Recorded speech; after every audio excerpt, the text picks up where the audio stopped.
ਸਵਾ ਸਾਲ ਪਹਿਲਾਂ ਆਪਣੀ ਹੀ ਮਹਿਲਾ ਸ਼ਰਧਾਲੂ ਦੇ ਨਾਲ ਮੋਗਾ ਦੇ ਇੱਕ ਹੋਟਲ 'ਚ ਜਬਰ ਜਨਾਹ ਕਰਨ ਦੇ ਮਾਮਲੇ 'ਚ ਲੁਧਿਆਣਾ ਜੇਲ੍ਹ 'ਚ ਬੰਦ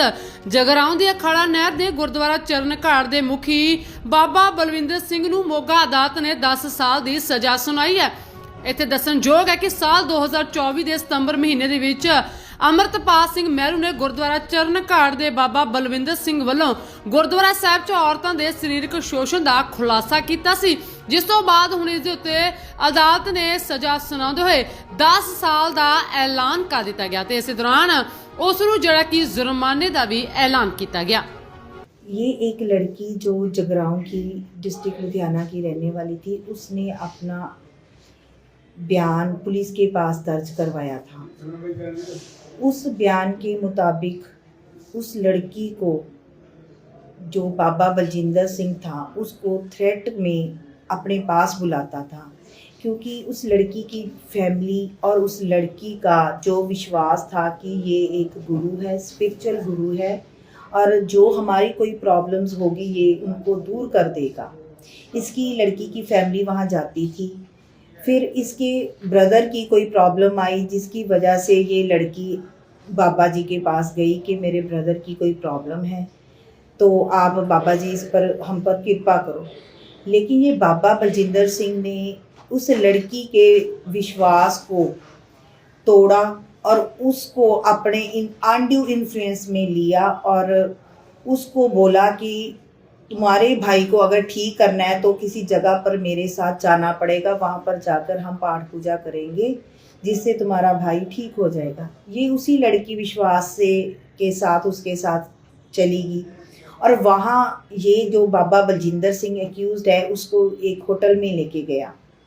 वहाँ पर उसने इसके साथ इसकी मर्जी के बिना रेप किया और उसके बाद भी उसको अपने डेरे में बुलाता रहा। इस जो डेरे में बुलाता था इसकी एक वीडियो भी थी जो हमने कोर्ट में उसको दिखाई, जिसमें ये बाबा उस लड़की को अपने डेरे में बुलाता है और उसके साथ उसने गलत काम किया और उसको धमकी दी कि अगर तुम किसी को ये बात बताओगी तो मैं तुम्हारी फैमिली को और तुमको जान से मार दूंगा। और इसी वजह से वो लड़की अंडर थ्रेट बाबा जो अक्यूज्ड है उसकी कंपनी उसको मजबूरन करनी पड़ी। लेकिन जब इस बाबे पर एक और पर्चा दर्ज हुआ लुधियाना में, तो वो उसकी कस्टडी में जब बाबा था तो लड़की को मौका मिल गया, उसने अपनी आवाज़ जो अपने बताना चाहती थी उसने पुलिस के पास अपना बयान दर्ज करवाया, जिस पर जो मुकदमा है प्रेजेंट वो दर्ज हुआ। और उसके बाद उस लड़की ने अदालत में आकर भी अपनी गवाही दी बाबे के खिलाफ और उस गवाही को मद्देनज़र रखते हुए और हालात के जो केस के सारे हालात थे उसके करते हुए जज साहब ने, महायोग श्री बिशन स्वरूप जज साहब ने, उन्होंने दोषी को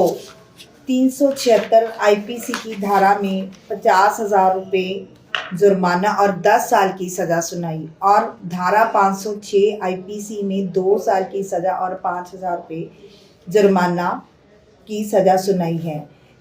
दोषी की जो बेल एप्लीकेशन थी वो भी हमने बहुत कंटेस्ट की, अपोज की, जिससे मानयोग अदालत की तरफ से उसको बेल भी नहीं मिली। जो दोषी था वो पहले दिन से जब उसकी अरेस्ट हुई 20/9/2024 तब से ये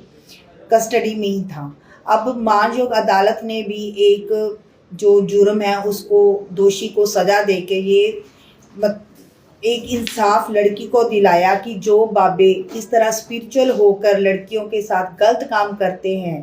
उनको सज़ा मिलनी चाहिए। और ये एक जज साहब की तरफ से एक आम सोसाइटी की को भी एक इनाम ही है, गिफ्ट है कि जो बाबे हैं, जो अंधविश्वास से हम बाबे के पास लोग जाते हैं और जो ये गलत काम करते हैं तो उनको सज़ा ही मिलनी चाहिए। ਸੋ ਦਾਦੀ ਕਿ ਇਹ ਘਟਨਾ ਲਗਭਗ 1.5 ਸਾਲ ਪਹਿਲਾਂ ਮੋਗਾ ਦੀ ਇੱਕ ਨੌਜਵਾਨ ਮਹਿਲਾ ਦੇ ਨਾਲ ਵਾਪਰੀ ਸੀ। ਸਜ਼ਾ ਸੁਣਾਏ ਜਾਣ ਸਮੇਂ ਦੋਸ਼ੀ ਪਹਿਲਾਂ ਹੀ ਲੁਧਿਆਣਾ ਜੇਲ੍ਹ ਦੇ ਵਿੱਚ ਬੰਦ ਸੀ। ਅਦਾਲਤ ਨੇ ਇਸ ਨੂੰ ਧਰਮ ਦੀ ਆੜ ਦੇ ਵਿੱਚ ਕੀਤਾ ਗਿਆ ਇੱਕ ਗੰਭੀਰ ਅਪਰਾਧ ਮੰਨਿਆ ਤੇ ਇਸ ਦੇ ਉੱਤੇ ਸਬੂਤਾਂ ਤੇ ਪੀੜਤਾਂ ਦੀ ਗਵਾਹੀ ਨੂੰ ਮਹੱਤਵ ਦਿੱਤਾ।